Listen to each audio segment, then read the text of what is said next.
I think that things are okay. Okay, we can start now. In about 2 minutes, I think we'll be starting our session. And people will still be coming in, but we like to start on time. I promise to introduce myself in a moment, and I'm glad to know that we're all here. I will just give a little bit of an explanation to Oren because I didn't get here early enough to do that. When we do check marks, let's do this for a moment now. If some people would just give me the green check mark at the moment, I will then show, thank you very much, I'm going to now show Oren essentially that if I click on something up here, we'll see how people have voted. In other words, of all the people, 8 people did the check, the green, the red, none did the red, and 8 people didn't. And then I can simply ask this to no longer be there, and it's no longer there. So, Oren, I take it you understood what I did, and I will show you where to click if that's needed. Okay. Very good.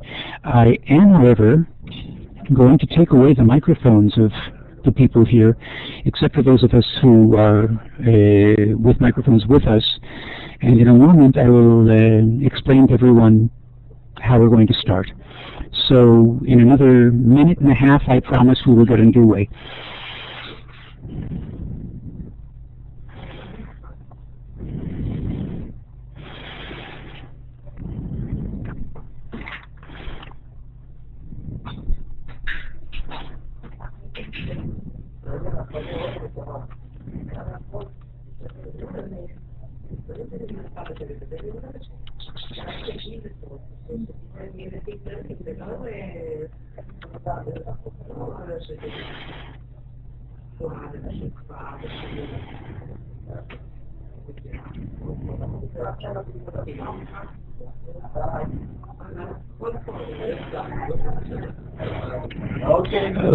Okay. We heard Oren well. Those of you, and I suggest that Oren, if you will turn off your microphone for a moment,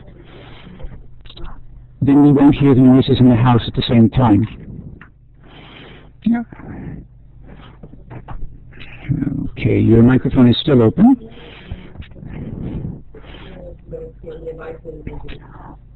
Oren, can you turn your microphone off? Turn my microphone off? Yeah.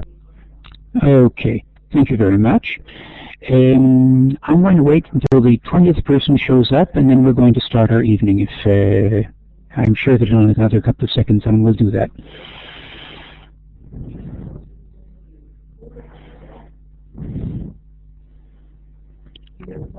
Okay, the 20th hasn't shown up yet, but why should you all be waiting? Because we have 1 more minute until 9 o'clock, until 7 o'clock. That's why. So we're going to wait another moment, and then I promise you that we'll all be here ready for our session this evening.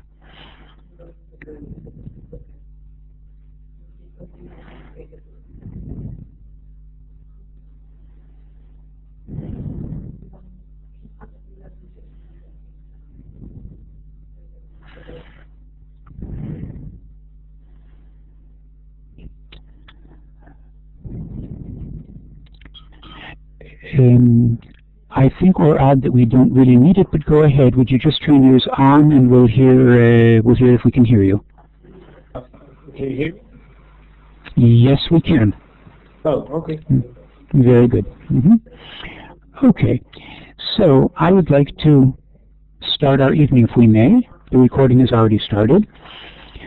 My name is Jay Horvitz. I'm very happy to have all of you here. I am from the Mofet Institute, essentially from a group called the Online Learning Environments Team.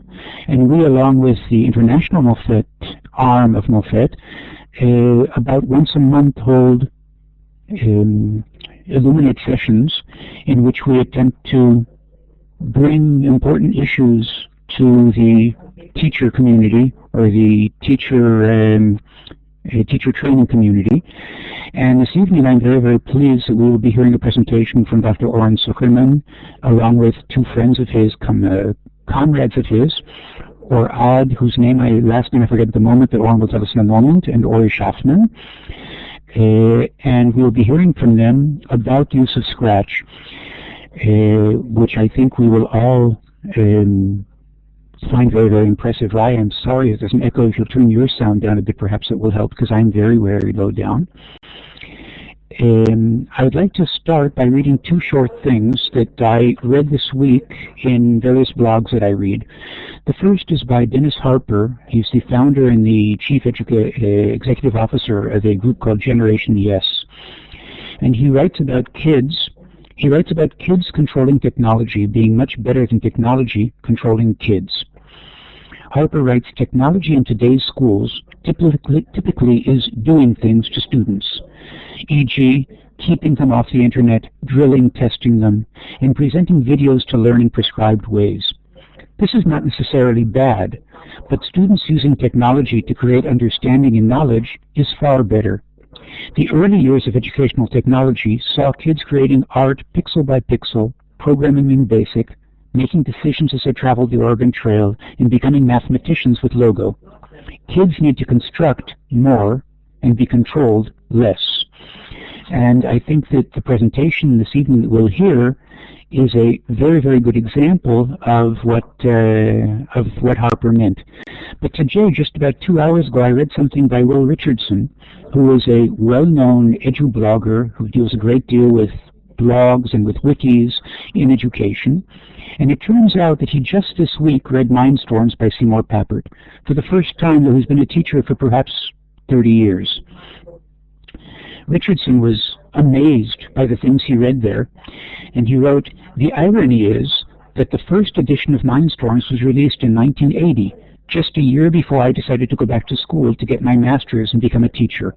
And I can't help but wonder what a different type of educator I would have been had anyone in my program understood its importance and led me to it." I'm very sorry that he didn't read Mindstorms then. I'm glad that he did now, and I know that because Oren comes from the background of learning through Mindstorms, it's a very great pleasure to have him open now. And Oren, if you'll open your microphone, you're free now to start presenting. Thank you very much. Thank you very much, Jay. It's a pleasure to be here, everybody, and thank you, Jay, for the introduction. And yes, Mindstorm influenced me a lot, Seymour Papert specifically, and his book also. So I'd like also to start by presenting a little about myself and then about my colleagues for this discussion panel that we hope to conduct here in the next hour. So my name is Dr. Oren Zuckerman, and I'm at the IDC Media Innovation Lab in Israel.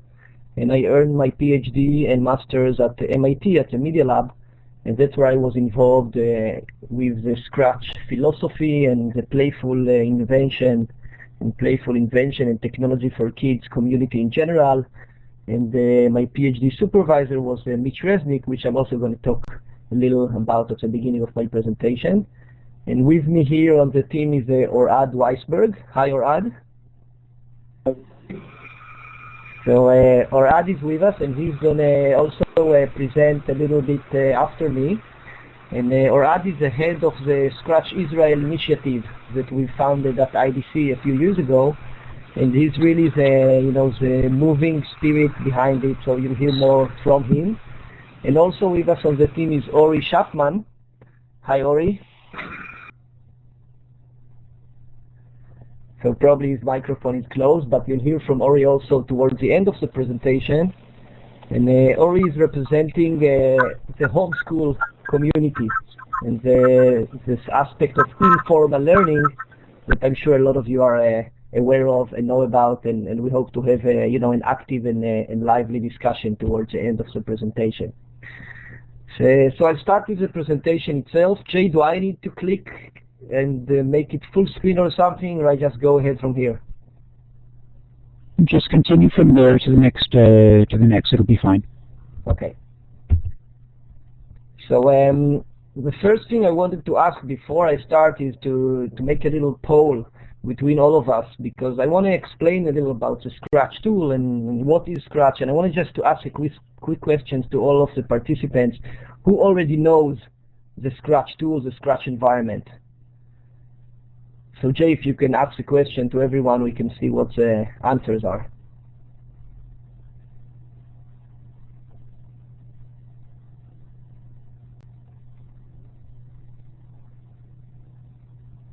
we're asking people who are checking, they're doing a very good job there. In a moment, we'll see results. I'll put the results now. Okay, excellent. Thank you so much. So we have 5 that no scratch and 9 that do not, so it's a good combination for me to go over all the details.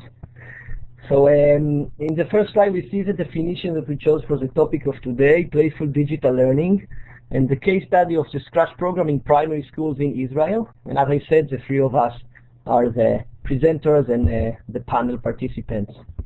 And moving on to slide 3. So this is a picture of MIT Media Lab, as I mentioned, the place where I did my master's and PhD. It's a place that influenced me a lot, really caused me to continue my career in academia. And there I was exposed to a completely different way of looking at education, very different than the educational experience that I had before that growing up in a traditional school in Israel. And the person that influenced me the most was my advisor, which is here in the picture on the left, Mitch Resnick. And he did his PhD under Seymour Papert, which is on the right, which, as many of you probably know, Seymour Papert created the Logo programming language that Jay mentioned at the introduction, which was already in the 80s when personal computers were just, beginning to appear, and most of the usage of computers was done in professional laboratories or in academia. He decided that computers can be accessible to kids and created this easy-to-use programming language that he called Logo, and wrote, the book of Mindstorm and how to use it in school, and influenced many, many educators. And Mitch Resnick was one of these people that was heavily influenced by this philosophy, and decided at MIT to continue the tradition and to continue creating this type of educational, technology-based environments for kids. So if we look at these environments from 40 years ago, you see the 2 kids playing with the physical manifestation of the Logo language. At the beginning, the Logo turtle was really this physical robot, and that's why they called it a turtle. And it had a physical marker pushed underneath, and you see this circular shape. It was moving around based on the command that the kids would give it from the control box. And you see the little girl pushing the buttons, which had some of the Logo language commands like forward 10, turn 30, and the classic Logo command that makes this little turtle robot move around and makes this wonderful picture that Jay shows here of the little teddy bear. And then if we move along in time, we get to 30 years ago, which is the software-based, the screen-based version of the Logo language. It was called the Mindstorm software, based on Seymour Papert's book, which made this programmable concept much more accessible to children, and became very popular in the late 80s, but also didn't really succeed in making the huge revolution that a lot of educators hoped it will create. It did create a very avid community of educators that followed this tradition of construction, of constructivism, as Seymour Papert called it, of helping kids engage in activities that they are very interested in and build their knowledge based on using computer and building one step at a time their understanding of how technology works. Moving along to 20 years ago, a project that Mitch Resnick started to work on at MIT was called the Lego Logo. It was the beginning days of trying to make technology more accessible in the physical world through electronics, and Lego, as a company that cherishing the constructivism approach, was a perfect partner. And they worked on many, many interesting physical creatures, in a sense. It can look like a car, but it was things that the focus was on giving them little behaviors and seeing how kids can, program and create things that involve not only Lego bricks, but also technology. Moving along from this 20 years ago to 10 years ago, we start to see the Lego product that many of you probably know. In this case, it's a Lego Next. But the idea of the Lego programmable bricks and the ability of kids to buy this Lego robotics product and make their own creations. So this is just a little overview of the, some of the traditional, tools that were found in the last, 20, 30 years for kids to get involved in construction with technology. And Mitch Resnick looked at all of these phenomena that was an active member of progressing with this phenomenon. but he felt that it's not enough, and a new tool is in place. And the tool that Mitch and his research group, which I was a part of at the time, developed is called Scratch. And Scratch is the tool that I'm showing right now on the screen. The idea was to create this hybrid tool. Hybrid from the sense that it has a software tool that you can author and create your own programmable creations. It can be animations, it can be little stories, it can be little artistic creations. It doesn't have to be a mathematical creation like in the logo sense, of things that are very mathematical focused. But if you're a child that's interested in it, it can definitely do it, and you can create, mathematical based simulation or physics based, physics inspired simulations.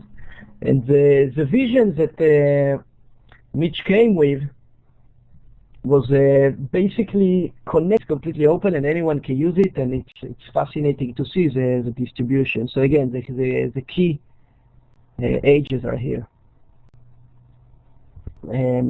Moving on to the next slide, I wanted just to show a little of the more advanced ways of using Scratch. So as you remember, the original vision was helping people create and invent.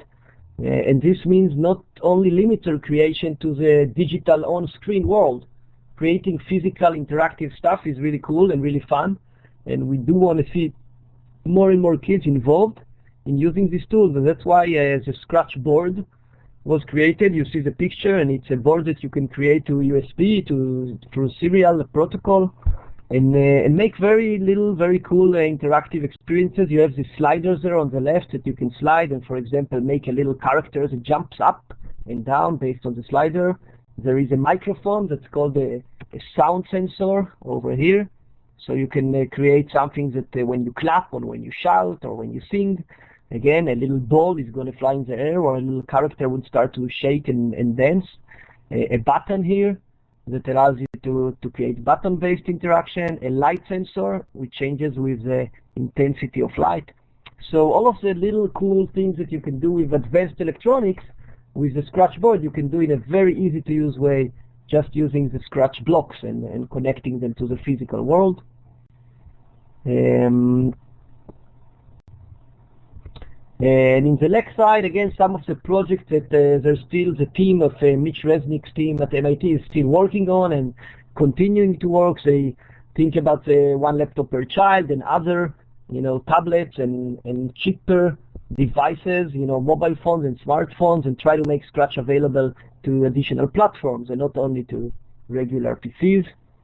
A question from Dania here: can you guarantee there will be no misuse of the creations by commercial companies? Good question. I think most of the misuse we see is the other way around. So we see kids violating copyrights and take content from their favorite movie stars and music artists, or TV, especially TV animation, and use it on the website. I don't think you can guarantee any misuse in general when stuff is being shared on the internet. But with Scratch specifically, it might be a little easier to protect it, because it's all running from the Scratch website on the MIT servers. So if a commercial company would like to steal a kid's animation, they would still need to run it from the Scratch MIT website, so the credit or the link to the original creation would be kept. Moving on to the next slide. So this brings us to the end of my part in the presentation. So I wanted to show you the URLs. First of all, the Scratch system itself is at scratch.mit.edu. There's many resources there. Feel free to check it out, download, explore the online community. And what we wanted to focus on our talk today is really to think about Scratch in Israel. And we created this online environment that is part of our activities, which is called scratch.org.il, which you are all, again, most welcome to check and see, and Orad would share more information about it and what exactly is going on there. And now I want to hand it off to Orad to start, explain a little more about the Scratch Israel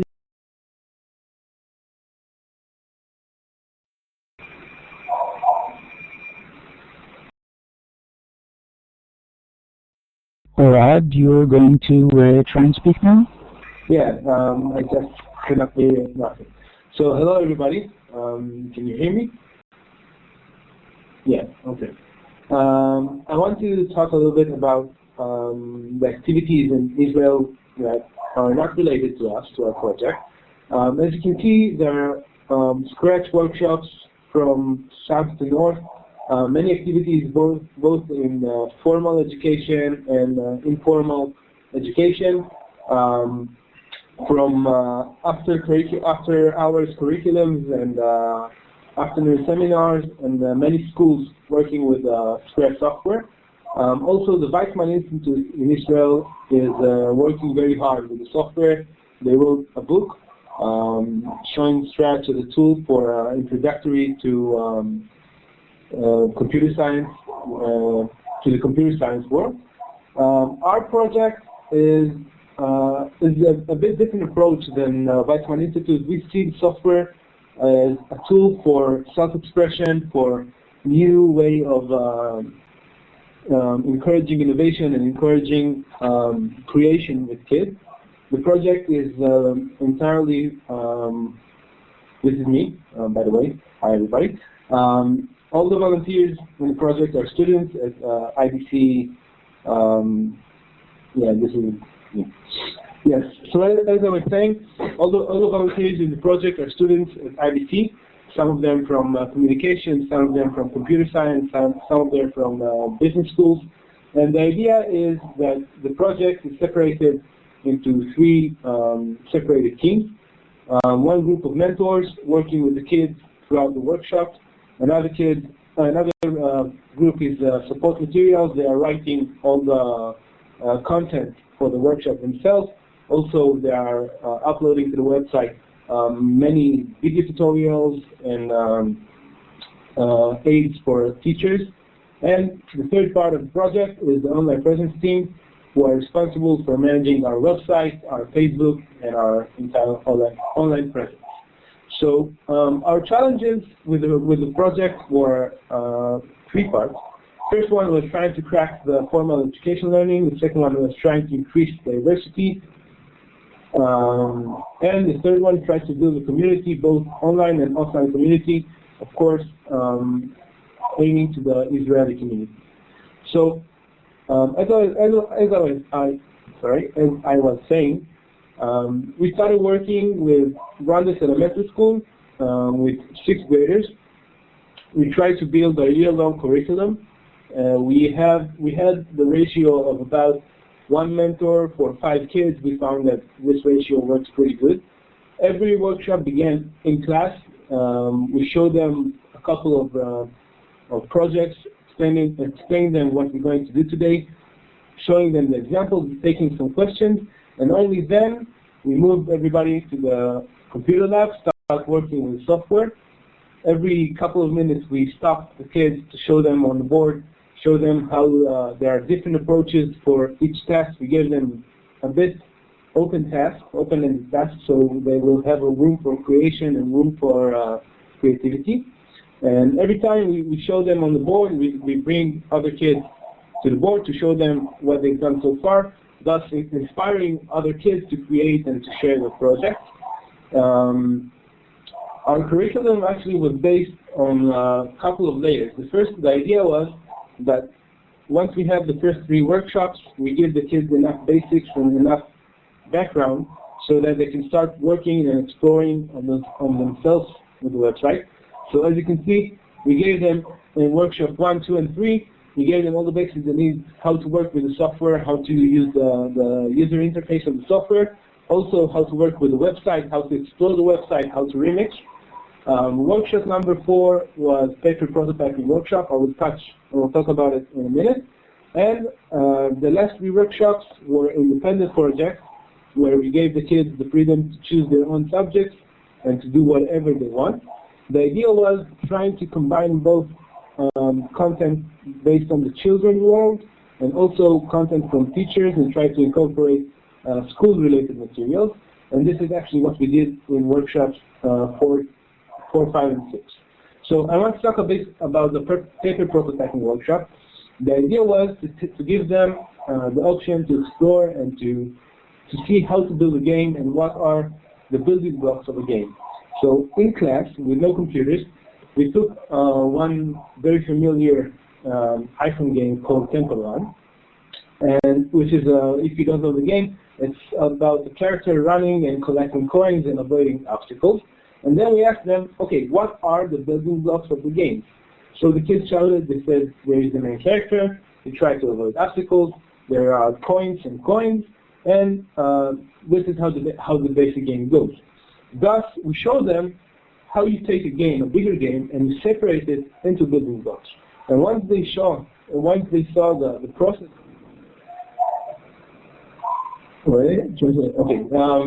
once they saw how to break a game into its building blocks, we show them how easy it is to try and to integrate their own school-related materials and to connect it into games. So we asked them to actually take one of two subjects. We gave them the option to choose between geography and history, and to create a game or animation or a story that is based on this content, and to actually write it. So I can show you here to create a paper prototype of the game. We asked them to write who is the main character, what is the rules of the game, try to sketch some screens, and as you can see, there are many examples, some based on trivia games, some based on more maze games, some more arcade games, and then we tried to build the games, and we asked them to try to create those projects based on the school-related material. So if we try to reflect about those three workshops, actually the paper prototyping session worked amazingly well. The children was very excited to try and to write, and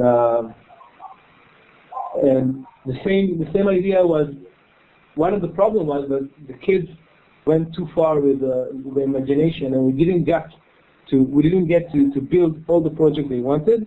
However, once we showed them how to take a big idea and to break it into building blocks, later on they could build other projects looking like the paper prototypes.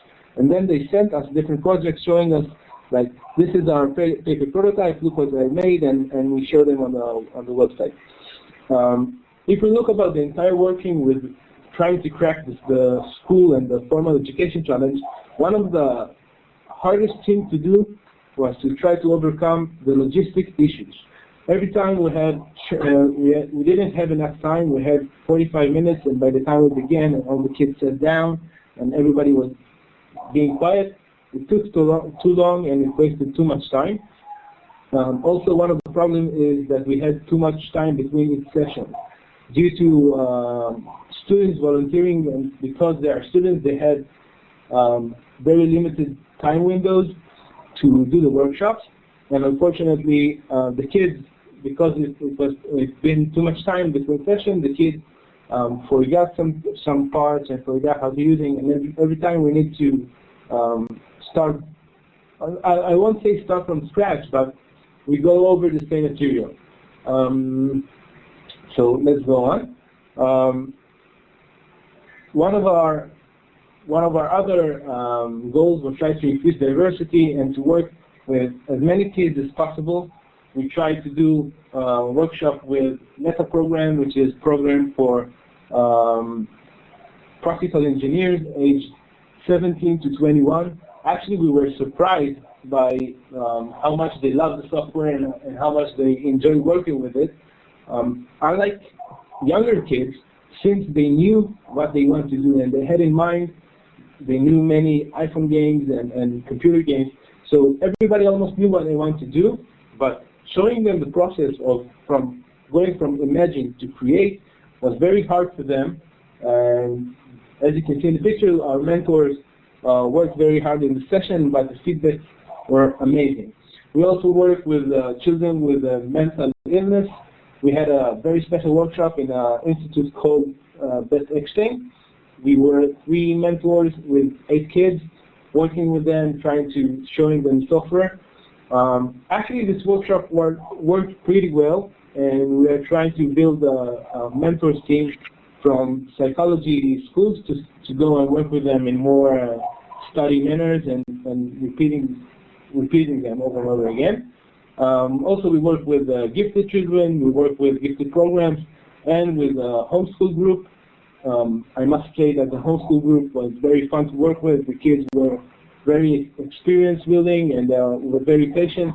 And Ori Shafan, who will be speaking in a couple of minutes, is actually one of the parents from these groups. So another way to try to increase diversity, we know that it works both PR way and creativity way, is to create our own version of Scratch Day. So we had, in the last Scratch Day, we had almost 120 children coming from all over the country. We had groups from Peak Education, which is a foundation sponsored by Google, try to reduce the technology gap in society. We had kids from also Goznin, which is school for children of foreign workers. And we had other mixed groups from children who contacted us throughout our website and throughout our various workshops. So the last part of the project, of what we tried to do this year, is to build a community, both online and offline community. As for the online community, we try to give both kids and parents and teachers as much knowledge as possible. We create a video tutorial gallery. Actually, the picture is not up to date. As of today, we had 30,000 hits on our YouTube channel, which is very impressive. Another aspect is we have a website aimed both for kids and for mentors. For kids, we present them stuff like advanced movement scripts and how to build physics games and how to build cool projects and stuff like that. And for the mentors, we try to create as much as instructor materials as possible, like for example, for ideas for challenges for kids and tasks for kids and sharing our knowledge. And many of our schools that we work with actually contacted us throughout the website. Also, we of course have a Facebook page, YouTube channel, and working with Scratch ambassadors, which Owen will speak. Owen, you want to speak about the ambassadors? Owen, can you hear me? I think. Okay, so I will speak about the ambassadors a little bit. The idea was to try to create a group where we're interested in are like, one is the challenges that we had, which is school-centered versus child-centered content. Because when we go into a school and start a workshop and we have the curriculum from the school, how do we allow children to bottom-up develop their creativity and think about topics that they're interested about? So that's always a challenge and always a trade-off between these two aspects. Another one is the structured versus unstructured learning process. So how much do we structure, how much do we want to explain the kids what the process is and support and scaffold and help them, versus how much do we want them to lead the learning process and to be the drivers of their own learning experiences. And also the mixed ages workshop, which is something that in some cases works very well, in other cases not as well, and in schools it doesn't happen as much. And the last topic that we have depicted as like the two pictures of the Scratch Cat at the bottom is the informal versus formal learning, and really the challenge of taking Scratch into schools, which we still feel is a very challenging goal. So before we actively answer all the questions, I want to let Ori give his perspective, and then we'll jump into the discussion. So Ori, go ahead. Hi, good evening, good afternoon. If you can hear me, you can clap your hands. Well, great, okay. Hello everyone, my name is Ori Shafman, and I'm a father to 5 children. My oldest one is a girl, she's 13 and a half, and my youngest one is a boy, 4 and a half. And we are part of the homeschooling community in Israel. Actually, we're families choosing to raise and educate our children outside the conventional schools.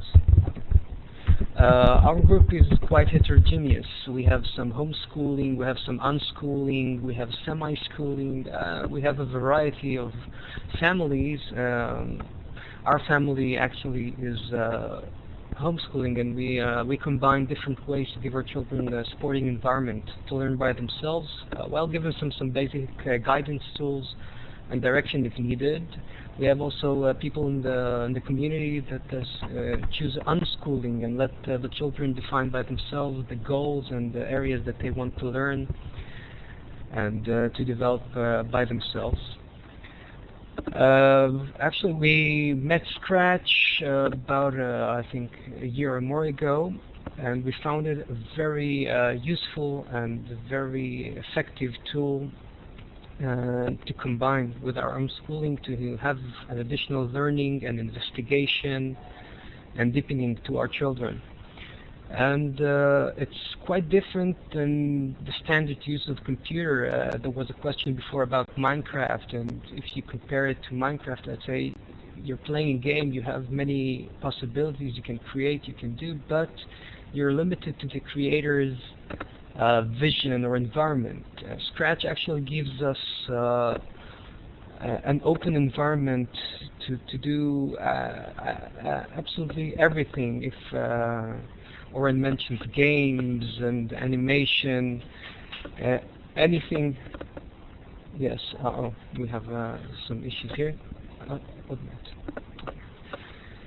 So our children, if we go back to, I can show you this in the kids, the kids from the homeschooling. This is my boy, and the other kids here found it fascinating to learn the new language. Actually, Scratch is a language, and when you apply it, actually programming language, you give the kids, and not only kids, anyone who tries to use it, an additional language to work with, to create, and to be creative. And I think this is the major issue here, to expand the creativity and to open the horizons. So I find the Scratch experience with my children, first of all, it was fun, and it's challenging because you want to do something and you have to understand the language to make the sprite do what you want it to do. And you need to know the limits, you need to know what you want to do and how to do it. Actually, this challenge for my children, actually my boys were very fond of it and they love it. I find my girl more difficult to handle it. She has a different way of thinking, and maybe this is also something to look at, differences between boys and girls, because I have 2 boys and 2 girls working it, and I do see gender differences from the way they interact with Scratch. Definitely opens the mind, and it helps with finding ways to investigate and solve problems. So really, there are endless possibilities with this. And it helps understand context and syntax with regards of the Scratch. I would call it language, or the way to interact with the computer. And the Scratch workshop my children participated in was excellent. They were enthusiastic. They were excited, and they really love it. They really love what they can do, and sharing and showing and participating. And makes the computer, instead of an isolated island, it makes it a sharing platform to make the guys interact. So this is my basic view, and we're really looking forward to going onward with this. And I'll see what's okay. So. Or is that all, or you have a few more? No, that's all. That's good. Okay, great. So thank you very much for the perspective. And one would love to, to take it into the discussion part. And we have some questions posted. So I think the first one is for Orad. And Orad specifically about the school staff. The question was there a member of the school staff during the workshop? And was there any difficulty in the way working with the kids from discipline point of view? And another one, did the kids find it hard to put knowledge into a pedagogical format of a game? So actually the first 2 questions are connected. Can you hear? Yes. So the first two questions are pretty much connected. So yes, we had some problem with discipline, but once the teacher was inside the class, the discipline issues were over. So at the beginning of the workshop, the teacher came with us. They helped us to calm the kids down. And once the kids started working, there was not much of discipline issues because they were all involved in. Once one of the kids lost his interest, he just started playing in a game on a website or something like that, and we let him be. We didn't force him to work with the software. And as for the putting the knowledge into the pedagogical format, actually we were surprised how easily it came for the kids. Also the teacher was surprised because it was very easy for them to translate from the issues to the game world that they know very well. So I must say it was pretty easy for them. I hope it answered the question. Yeah.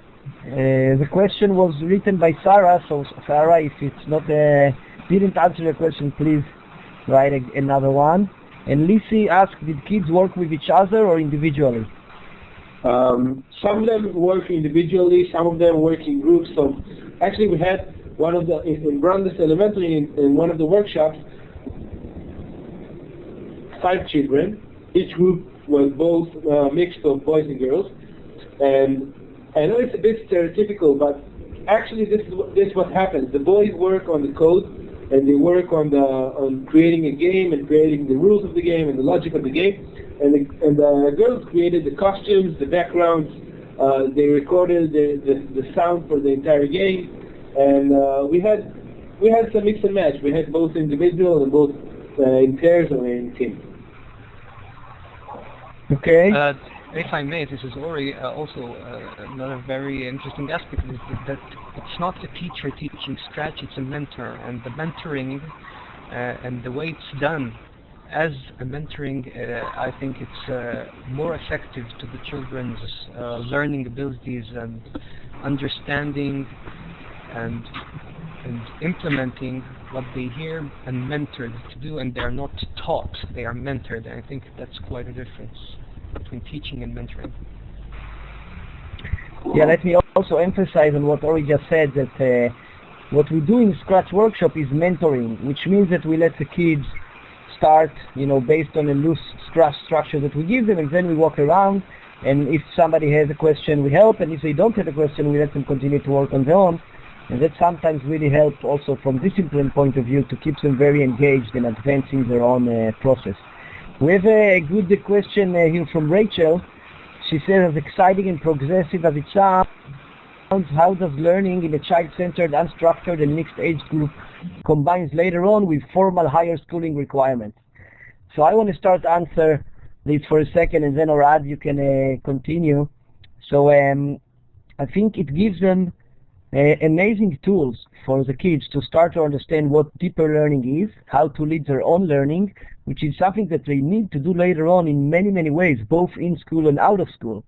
So if they do get engaged in Scratch and challenge themselves and continue to explore and learn new concepts and new ideas, it doesn't matter at all what they created. The process that they went through can be a very powerful tool for them to later on deal with much more complex tasks in higher schooling requirements.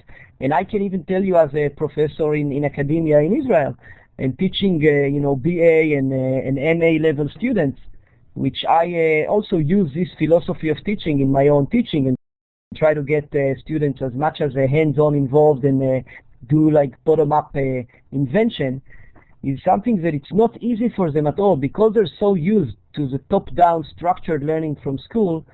It's so hard to get them into this more, free, unstructured creativity, which is something that they do need in society at large and in their work environment and in general, dealing with every aspect of life. So I deeply believe that giving them these tools as early as possible can be very beneficial, for high school. Yes, formal higher schooling requirements might not measure this type of learning, but still a learner that is proficient and experienced in the bottom-up learning would, be able to perform very well because they know how to find their own interest within the requirement. They know how to learn by themselves when they need to practice.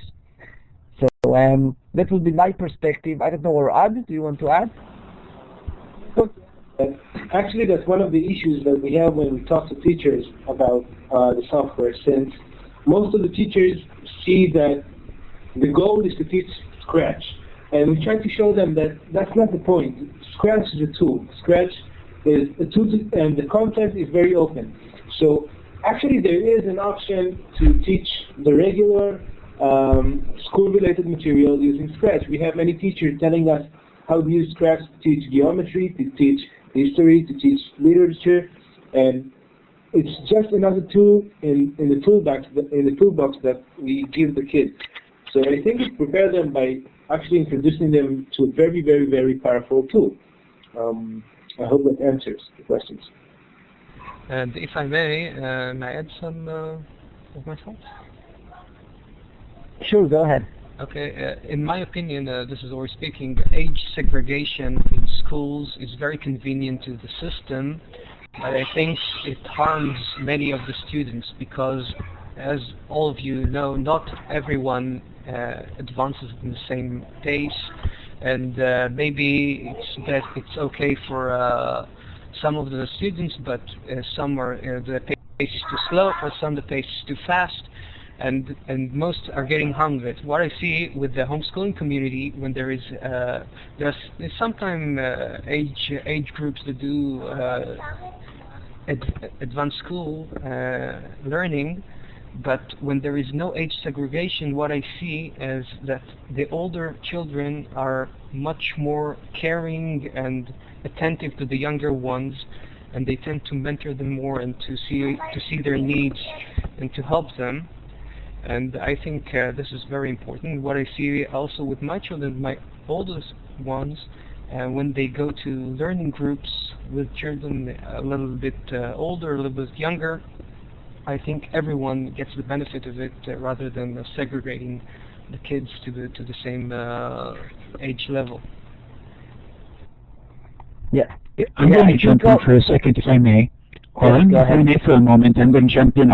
This is Jay, and since I control the microphones, I can say whatever I want, right? Okay, first off, I'd like to relate to the age-based issue and say that if there is interest in this topic, I think this is one of the things that we in these webinars would be more than happy to try and create a webinar for. We'll find people who would like to speak about age-based cohorts, school as age-based or not, and what the alternatives are, because that's something which I think certainly deserves attention when we talk about teachers, teacher training, and the like. I see that Sarah had a question there. I want to ask a question, though, which pardon me, Sarah, for jumping in that way, what I call the inevitable teacher question, which goes something like this.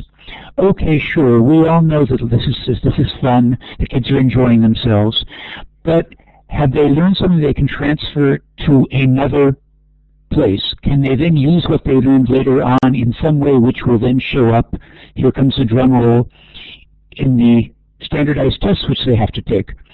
So I know that the question is loaded where I ask it there, but I think it's a question that we still have to ask ourselves when we talk about how much time is devoted to certain topics within the school framework or outside of it.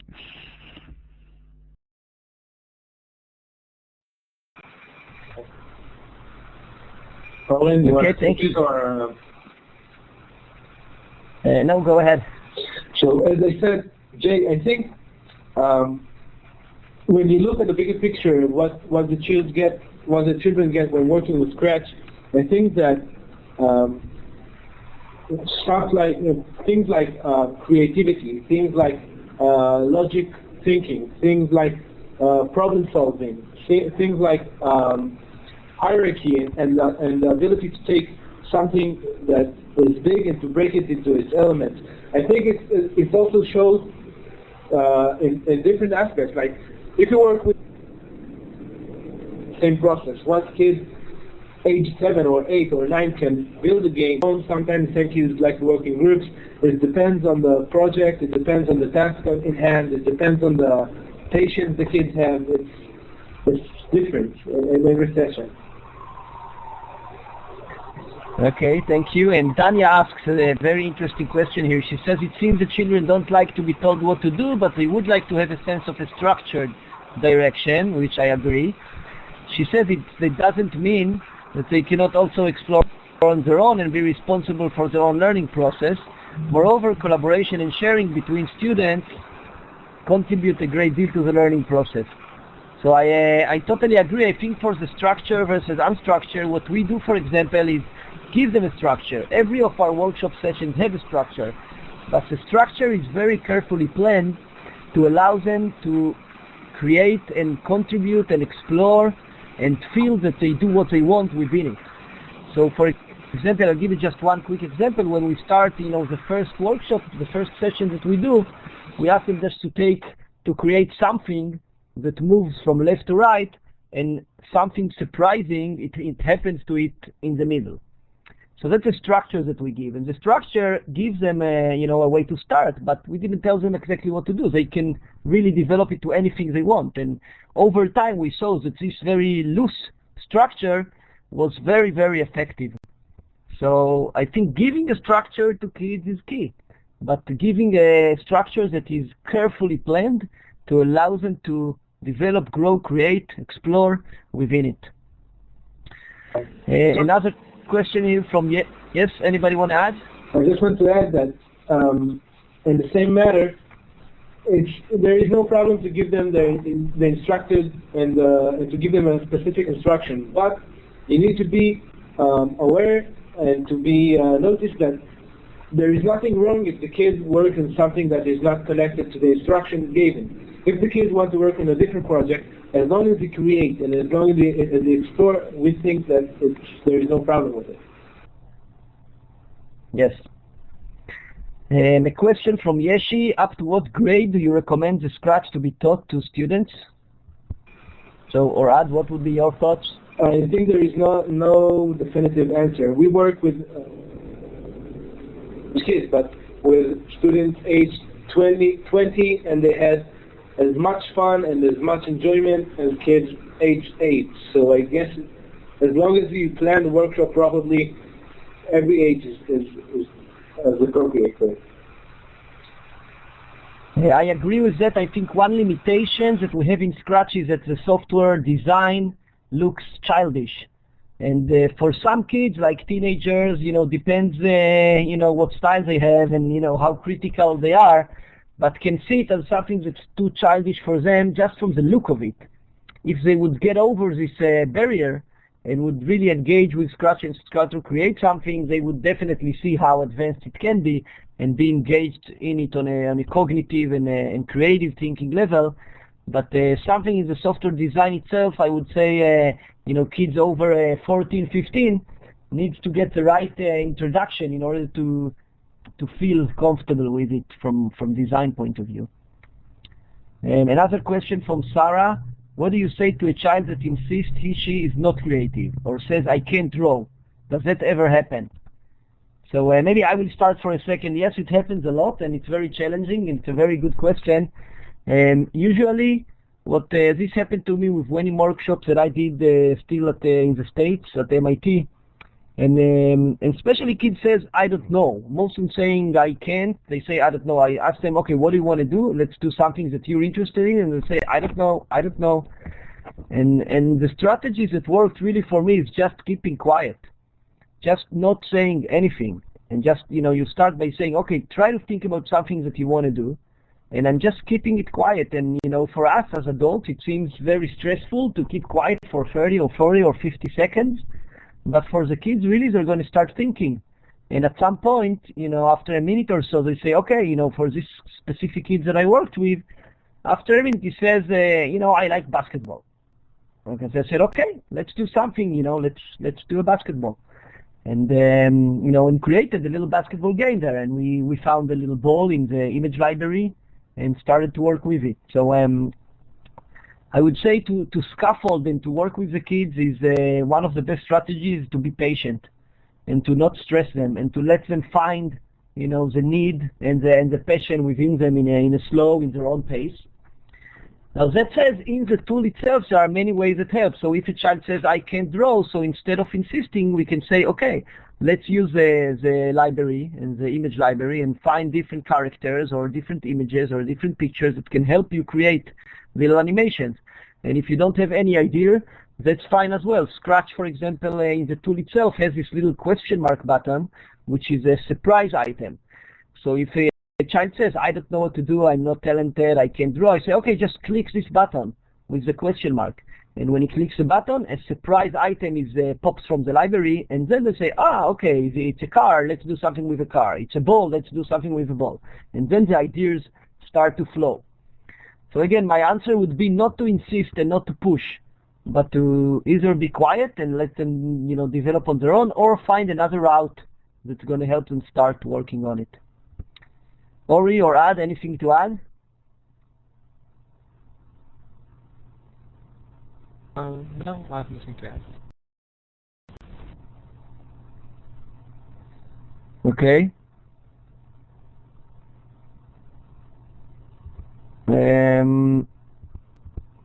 I'm trying to look for additional questions. So a lot of people say they wanted to watch the recording. Facebook group. I don't see any additional questions. Do people have any more questions? Do you want to, you know, post some more questions to the forum, or? I think, Oren, that we've reached a stage where I am going to now give the thank yous. And frankly, we have a great deal to say thank you about. I think we've learned a great deal. We're very impressed. I have to give a personal comment here, which is that I used Scratch a number of years ago for a very short period of time, but I worked with Logo for a long time, and I can tell you precisely why adults can't use Logo. And the answer is because we have day jobs, and we have to get the work done. Because I can remember spending more hours trying to get precisely what I wanted to have happen in Logo in such a way that I forgot that we were supposed to eat, I forgot that I was supposed to earn a living, and other things of that sort, until yes, I had to remember that I actually was an adult. And I suppose that sort of thing probably happens with Scratch, and I wouldn't be overly surprised. So, having said that, I want to get to the thank yous. We want to thank both Oren or Ad and Ori for coming to us this evening. They've helped us very much to give an idea of what's happening here. We hope that people will download Scratch and log into the various things that have been made available here. A recording of this presentation, along with some links, will be available soon. We'll send that out to everyone who's listed here. So we look forward to having that happen. I suppose that I will be able to make contact between Oren and others if there are questions or desires to join in with this. So thank you very, very much to Oren and to Ori and to Orad. A lot of Aleph in there. And if I can just take 3 minutes for a couple of announcements, I will try and do that here. As I said, we have these webinars in English about 3 times a semester. We also have some in Hebrew once a month. People are invited to log in and join us as often as they would like. I'd like to let people know that we have an interesting presentation coming up next month with Avishai Hennick on the relationship between attention and the paths to control. Avishai is a brain researcher in Beersheba, and I trust that should be very, very interesting.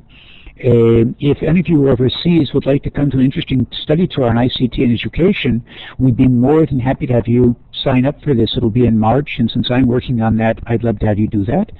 We have an online academy which, once again, if you'll contact International Makame CIL, I'm sure that we'll be able to get you more information on that.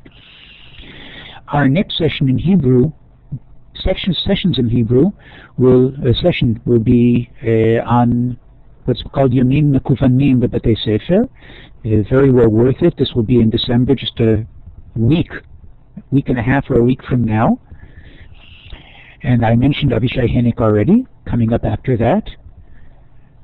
After that will be also in Hebrew again, Gaon Lamad, Limud Be'ezrat Technologiot Nayadot. One of the more interesting and important subjects that we're getting into now, so we look forward to people coming to that. And just to say thank you to all of us, from all of us, our online environments team, some of whom forgot that we were starting at 7 and not at 8, but that's okay, that happens all the time. And we're more than happy to have you with us both today and in the future. I thank you all for joining us, particularly, of course, Oren and Ori and Orad, who did, to my mind, a very, very impressive job in letting us know both about about Scratch and about the entirety of the thinking process that children can develop when they are allowed to do so, instead of having to sit just in their chairs at class throughout the entire day. So thank you all for attending, and we look forward to seeing you again. Good evening to you all.